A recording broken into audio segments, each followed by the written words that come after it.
welcome back to the Rugby Connection podcast, the only fan podcast that covers all the rugby. We have controversy, we've got a slugfest, and we've got an absolute battering to talk about with the lad. Harvey's back with us this week, and Cam with a new hat, I believe. Hello. Cover my atrocious hairline, which was pointed out to me. First of all, Mario, I'd like to ask whether you like me and Cam's fashion choices for this. Yeah. No, I do not. That's fine. Because I'm sticking to my theme of the winner's circle. And I've not. So are we. No, we are sticking with winning jerseys. Anyway, so we'll dive straight into it. Like I said, controversy, slugfest, and a scudding. Six Nations. It was an interesting week. It was. Probably more of a talking point than week one, I'd say. Big talking points. I feel like each game brought different talking points. Yes. So we're going to just dive straight in. On the Saturday, Scottish Gas Murrayfield. Scotland against France. It's always a classic for any good or bad reason, and it's all the bad reasons this time. Yeah. I have bit my tongue on this. I have kept my mouth shut. Should we just get straight to the point? We'll talk about the game, but should we just get straight to the point? Boys, try or not? It was a fucking try. Try. Let's try. Yeah. You can see the pain in my eyes saying that it's a try. It was a try, wasn't it? Like, listen, okay. The way I see it, Nick Berry, I feel like isn't at as much fault as people are making him out to be. In his position, he was within his right to say on field no try. It was unclear to him where he was, couldn't see the ball grounded properly. In that case, you go up to the TMO. The point that annoys me is the back and forth with the TMO, where they were like, okay, we can see the ball on the foot, but then the ball slides off the foot, and then it appears to be grounded. But what's holding up the ball? Fucking ants? What? What's holding it up? And that's what I'm saying. Like, you can't say the ball appears to be grounded and then go back and say there's not enough proof to say the ball is grounded. You know what my big issue is with it, right? And it's because of how certain things have to be worded now in the modern game. Growing up, it used to be simple: try yes or no, look at the screen, and the team would finish the sentence for you. That was it. Yeah. Now it's like, personally, I don't think that was a try. So then you have to be like, here's the clear-cut proof, and obviously there evidently, at the time, wasn't clear-cut proof, even though if you go on social media, yes, there is. It was definitely a try. Yeah, but at the same time, like, it depends on what decision you're making. Yeah. Obviously, with something like, was it ground or not, that's pretty simple. Like, did the ball touch the ground or did it not? You don't even need to say on-field decision. I don't like the on-field decision thing. I get World Rugby's trying to... But you have got to understand, like, that's the referee's integrity. Like, everything goes back to the referee. Like, it's not this football VAR thing where they basically just tell a referee through their ear. This is the referee gets final decision, whether he talks to his assistant refs, whether he talks to TMO, whether he just trusts his own instincts. It's the referee's decision all the time. I think the worst bit was the TMO, like Cam said that the ball came off the foot onto the ground and then, like, almost reverted back from what they said. Yeah. Yeah, that's the most confusing. Because I honestly, I wouldn't have had a problem with it if it would have been on-field no try and the TMO looked at it and said, listen, it might be, but there's not enough proof. If they had just gone straight to that and said it's not enough proof, I would have been like, I think it was a try, but I wouldn't have been like, it's the fact that they had said it's a try or it's grounded, and then they go back and change their mind. Listen, there's been a lot of chat about the TMO in the last year, especially with the World Cup and whatnot, and it's definitely, I feel like, a necessary part in the game, and I feel like it does do more good than it does bad, but I do think the use of the TMO and the TMO's involvement and whatnot does have to be refined, because, I mean, listen, a ref's job isn't easy enough, and then when you add in essentially a whole conversation about whether or not whoever thinks it's a try or grounded or not, it just makes it messy, and that's when social media kicks off. So yeah, but do you think that maybe TMO is trying to like overcomplicate it? I feel like that's it's what not I'm just like a feeling clear-cut line anymore, like where you can simply just say, I mean, obviously the rugby laws are written to the point where everything has every opportunity, every possibility is written out and has a solution. And there's a degree of sort of like everybody can read into the rules. Each ref can read into the rules a little bit differently. That's why each ref will ref a game a little bit differently. But I do completely agree that I think the TMO does, and in this situation, it was overcomplicated far more than it needed to be. I think with a decision like that, I mean, it should be clear cut. Yeah, exactly. Like, is it a try? Is it not a try? Yeah, I mean, you have complications like if you see a hand underneath or where the line is or anything like that. But in most situations, it's simply just yes or no. And I feel like that was a fairly simple situation. Either stick with the on-field decision, just no try, or when you can see the ball is clearly grounded, give it a try. As simple as that. Yep. Anyway, the positives, because we had a bit of a moving and shaking right before kickoff. So, for those that don't know, Kyle Stein was originally meant to start for Scotland with Kyle Rowe at fullback. Kyle Stein's wife went into labour. Obviously, hope everyone in that scenario is all good. Kyle Rowe then gets moved to the wing and making his Scotland debut, 22-year-old Harry Patterson, his only 9th professional start. Yep. And you know what? It's a sink or swim moment, and that boy was swimming. It was quite he fantastic. It was almost like Paolo Garbisi again. Yeah, exactly. Yeah. It was just very refreshing. Obviously, the first 20 minutes of anyone's debut, really, you have to make sure they don't make much mistakes. The moment doesn't get in their head, and yeah, it didn't. I mean, he set up a try. Great try by Ben White. Kyle Rowe, we mentioned Kyle Rowe. He was phenomenal. He was everywhere. Finn Russell was making the right decisions. Grant Gilchrist stealing lineouts, which was lovely to see. I genuinely have no bad words to say apart from how it ended. Yeah, I feel like the only bad point on Scotland's part, and I feel like to an extent maybe there was definitely the opportunity to be in a position where a referee's decision at the end wouldn't have decided the match, because I feel like there were plenty of points in that game where you could have taken a kick at the posts and you could have just chipped away at that lead. Sorry, I do tell a lie. There was another bit of the game that I didn't like, which was the kick 10 at the New DuPont thing. That was a weird instance of rugby laws coming into effect. It was really odd.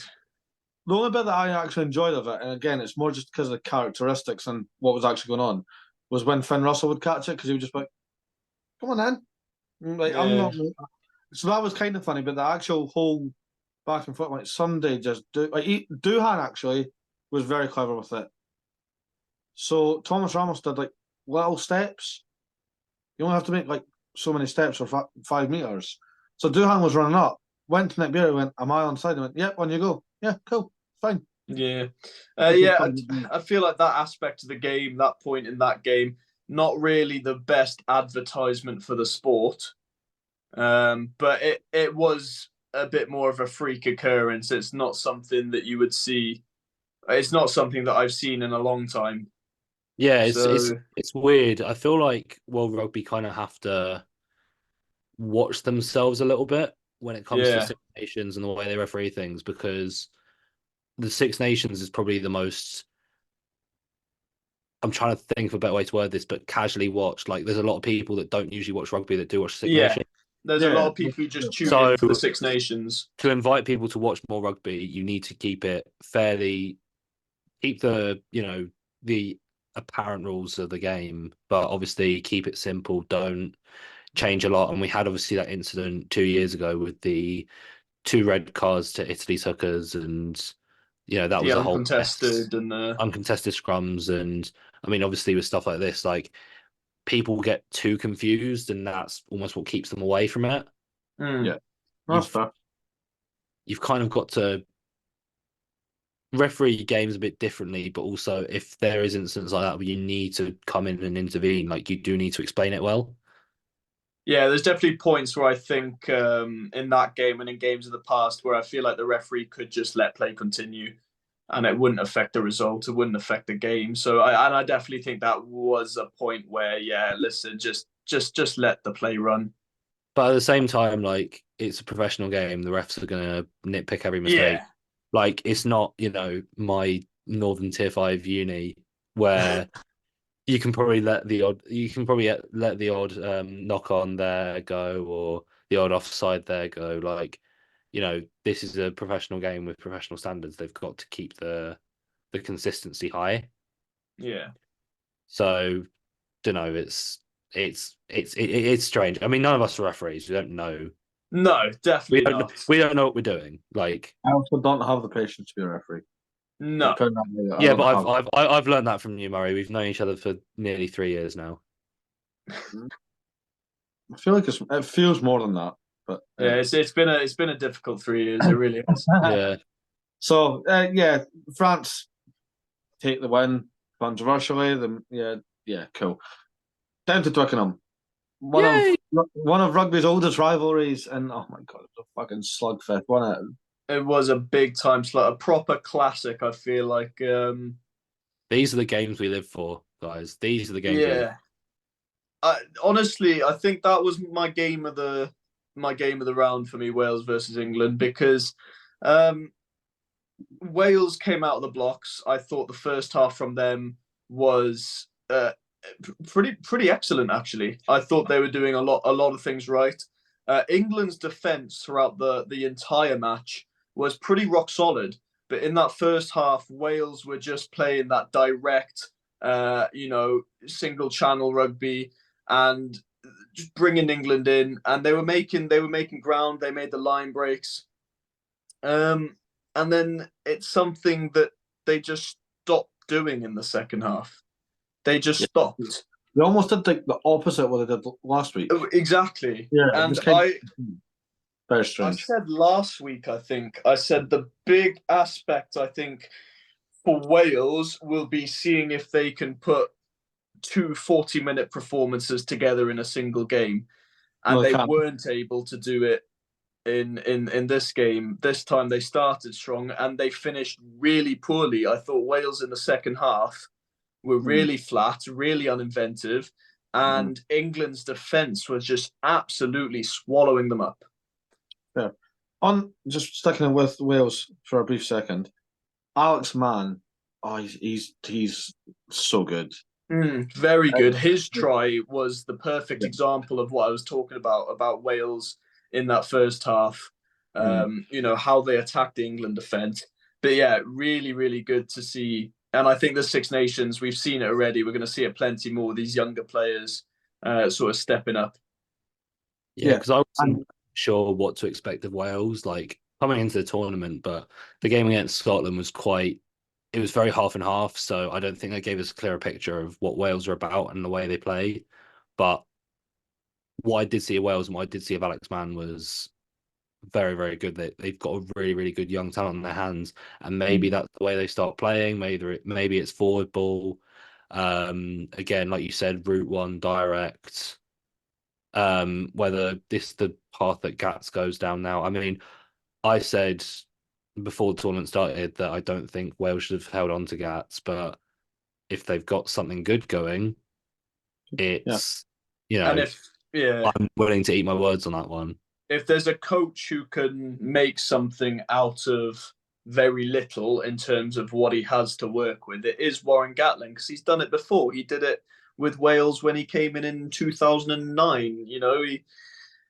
He's done it before. So yeah. But I tell you what, if we're talking about young players, and I mean he's come off the bench twice now for England, Cunningham South. He's so good. A player he is. Give the man a start, because I want to see more minutes of him on the pitch. He came on against Italy, instant impact. Came on against Wales, smashing hits, just making his presence known straight away. He went pretty underground, like I'd say obviously, as Harlequins fans, we know what he was about. We knew what his game about. I think he went a bit underground for other England fans and other rugby fans. So I like the fact that he's, come out there and just made instant impact, instant impact, instant impact. We don't have a player like a Courtney Laws at the moment, obviously retired. Second coming, maybe. But you've got those players now, especially in that back row. I mean, you've got the Cunningham South, you've got the Ethan Roots, Ben Earl. How did he score his try? 13 players. Ben Earl's incredible. Pitch. Like, I mean, 4 Welsh defenders he had hanging off him. He's got added experience as well. I mean, that's what's even more dangerous about him as a younger player. He's been playing international rugby for the last year or year and a half, more or less, yeah. And then bringing the likes of a Sam Underhill back into the England setup. I mean, did you see his hit on Gareth Thomas? Yeah, it wasn't like it was viral or anything. Absolute rib breaker. Yeah. We forgot. I think we did forget a youngster in the England team, and he actually scored a try. Fraser Dingwall. I genuinely think those Northampton lads are going to absolutely rule the England backline for years to come. Absolutely. Because, I mean, I hate to say it, like Finn Smith is going to be the next coming of the 10. I mean, Marcus Smith, I hope, gets the nod. But if it's not Marcus, then it'll be Finn Smith, Alex Mitchell, Fraser Dingwall, Tommy Freeman. So there you go. Like, Northampton have given us like a godsend almost. Yeah, it's just good. I just love not name value because again, like you said, casual fans won't really know who Alex Mitchell, Finn Smith, Tommy Freeman. But at the same time, this in the nicest way possible. This is a team sport. Yeah, exactly. I mean, it's not one of these sports where like football, basketball, where individual stars can almost win the game. Yeah, like they can be game changers. Like the whole team has to work with a unit. Like, the All Blacks was a team of superstars. Every single one of them was superstars in their own rights. Any other successful team hasn't had name value in every position, but they've worked incredibly as a 15. Yeah, 100%. It's gonna be great. Not really much else to say on that one. On to the Sunday, and it's going to be short and sweet because Ireland 36, Italy 0. Actually, massive shout out to the young man that did the national anthem who sang Ireland's. Yes, I was literally going to say that man of the match, like man of the match. They need to get him at every home game. Just take him on tour with them. Yeah, go for it. He's got the confidence. It made me feel patriotic, and I have a very, very strong feeling about the Irish, and it's not a good one most of the time. So, no, but I mean, we're gonna have to break them. We're gonna have to basically just like, well done, Ireland, well done. James Lowe, player of the match, rightfully so. Jack Crowley getting his first Ireland try, which was lovely. It was well worked. Robbie Henshaw rolling back the years on how good he is. Stuart McCluskey is just a big bruiser when called upon, and he even 2 try assists. Yep. Kelvin Nash gets another try.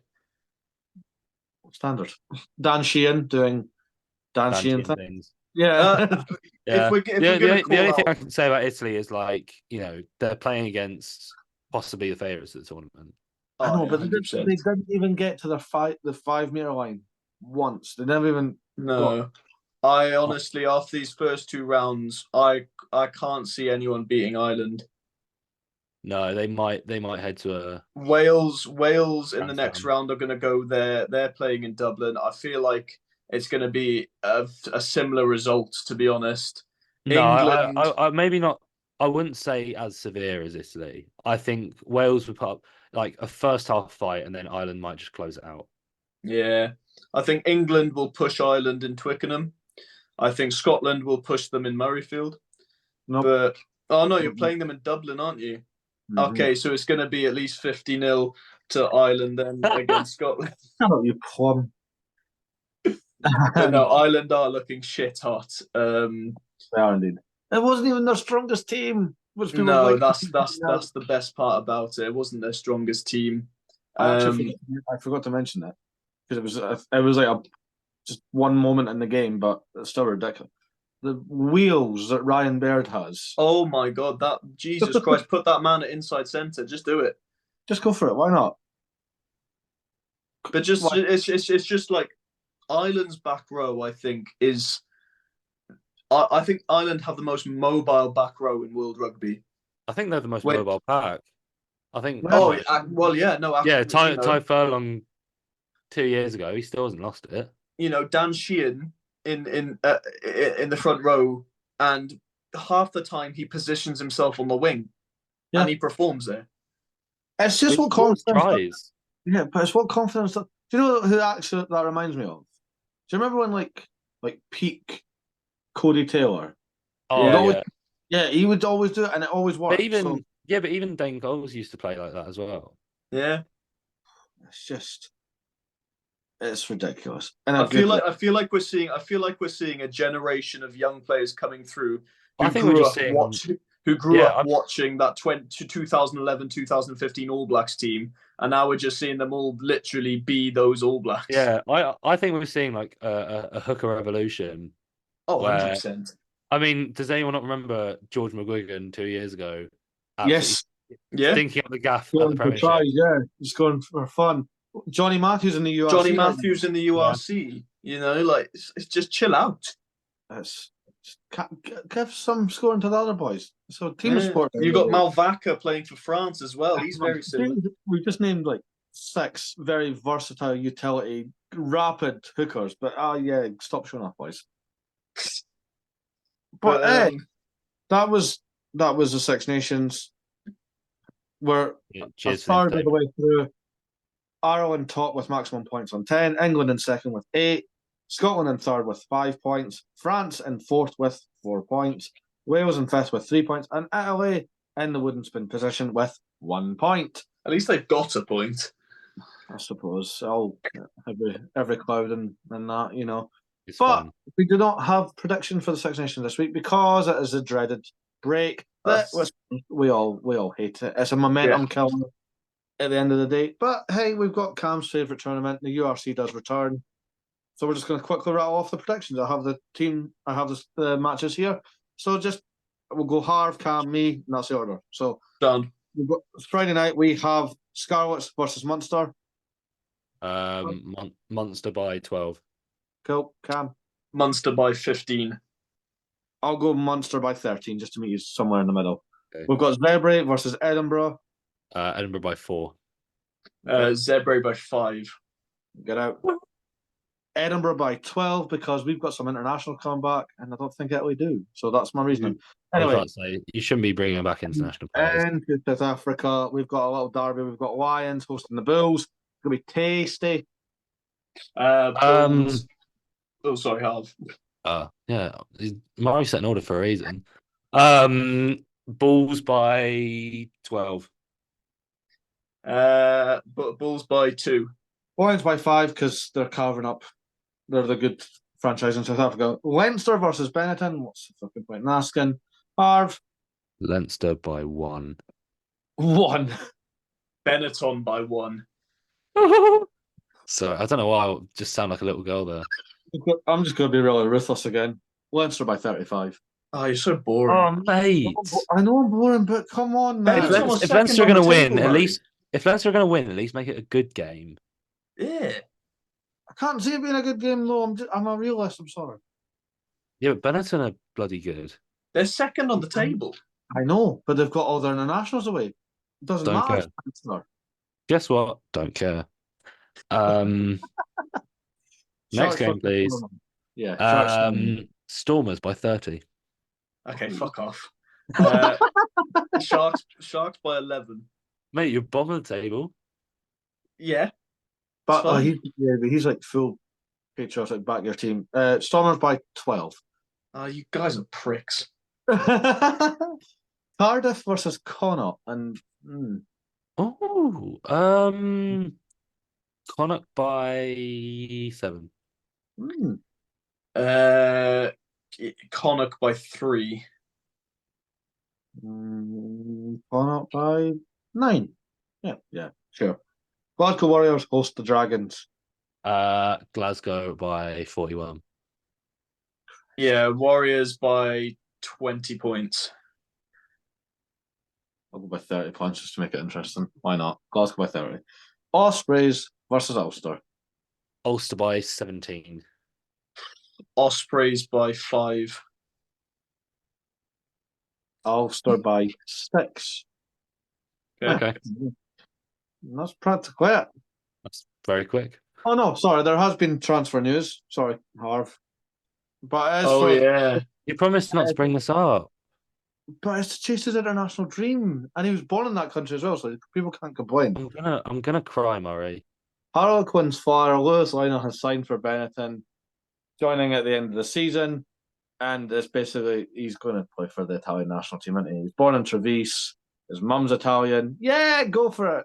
Why not?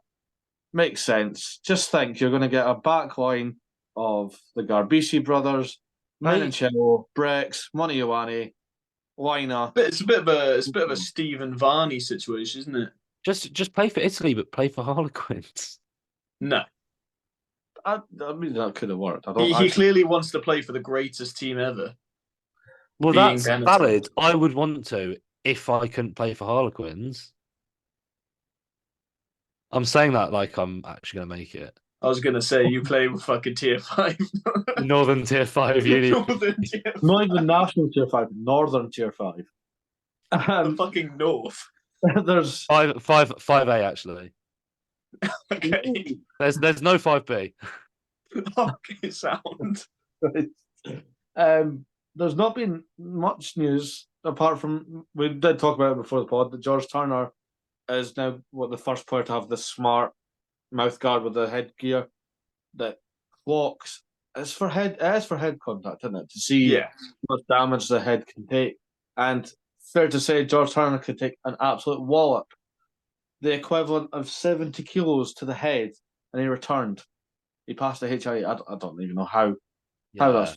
I was about to say, I mean, like, fair play, the technology looks like it's working, but if you're not going to get the results, then that's the. I was going to say, I think I've probably taken about 70 kilos to the head on a drunken night before, and I'm fine. So, yeah. But are you really?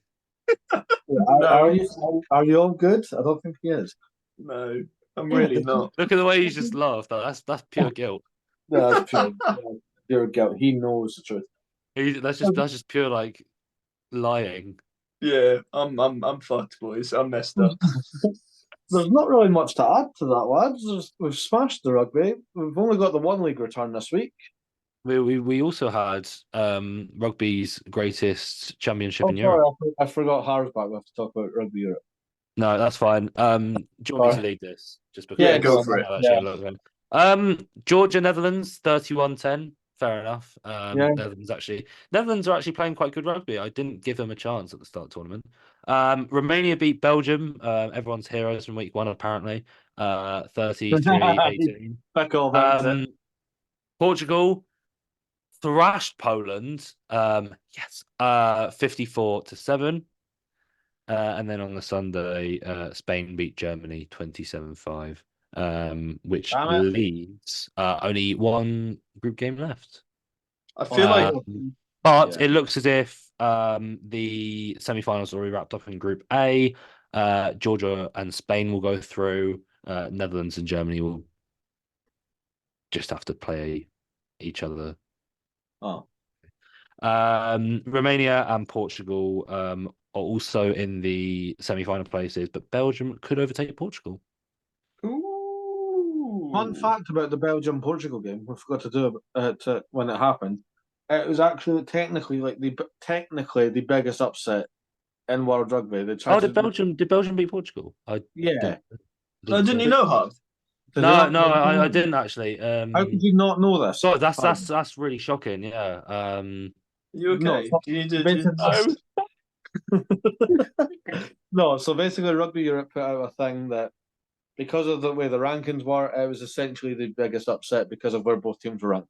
I think, yeah, Belgium was something like 28th, and I think Portugal were high teens or low teens. Yeah, it was a big gap between the two sides on the ranking, but I can't even tell if it's an upset. It sounds like an upset because we've seen Portugal play at the Rugby World Cup. We've seen Portugal beat Fiji. Yes, I know, but have we actually seen Belgium play? No. I don't. Yeah, Belgium haven't made a World Cup, I don't believe. No. My point stands. So it's kind of like, yeah, from casual viewing, it probably is an upset, but is it? Like, are they like constantly evolving? And it's an upset. It's upsetting to have. You can say that again, yeah.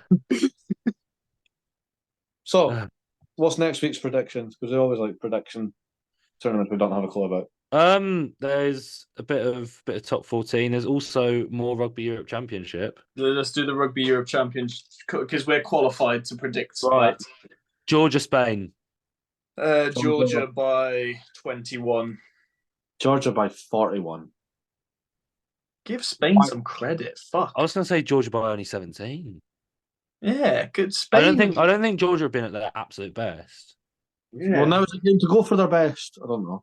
Romania, Portugal. Portugal by 15. I'm gonna back Portugal here and say Portugal by 12.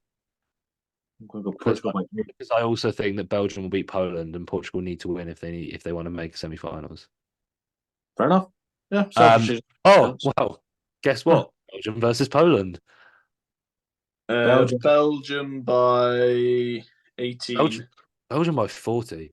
Ooh. I'm not giving Poland a hope in this competition. I'm not being funny. Yeah, you know what? I like a high number score. Belgium by 50. Go on. Thank you, Murray. And then finally, Netherlands versus Germany. Go on, Germany. Come on, Deutschland. Netherlands by 157. Probably the most pointless game in the tournament, but that's so uncalled for. Well, I'm not being funny. Guess how many points they have collectively between them? 0. Big fat nothing. 1. Okay, loads of bonus points. Oh, hey. Yeah. I'm gonna say Netherlands by 15. Yes. Nah, have to back my ancestry. Shut up, Murray. You're not German. I'm not. I have the granny rule. I've told you this. Okay. I'm eligible for Germany. You don't see me backing the bloody Zimbabwe national 15s team, do you? Oh yeah, but you would if you had the chance. You would if we covered. Yeah, probably. There you go. Well, we'll round off there. We are working very hard to get interviews, but it's hard when players are very busy. Yeah, well, to be fair, a lot of the players are either having break from rugby, so they don't want to talk to us, or they're playing international rugby. Or they're international referees, and trolls online has ruined it for everyone. Pretty much. That's pretty much the truth behind it. But hey, we're here. You can interview me for like an episode. I'd rather not. Well, you've already got an interview with me up, so it'd only be fair. For those that don't know, we did TikTok before we did professionals. Yeah, and I counted as one of them.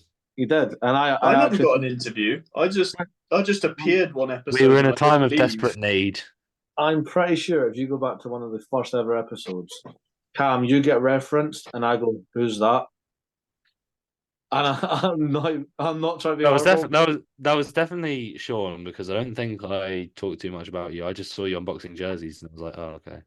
Oh, look at this. This Don's got a nice collection. Yeah.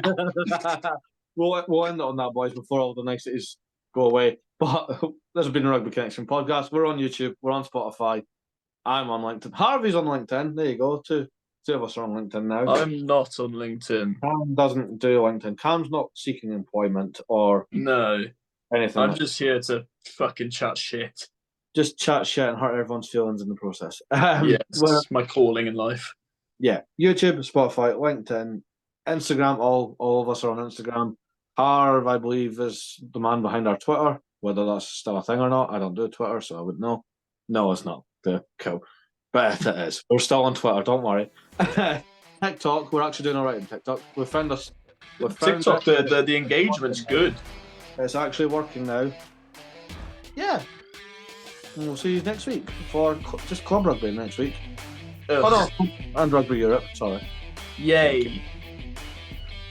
Yay. But hey, it's all fun at the end of the day. Always a pleasure, boys. And yeah, we'll see you next week.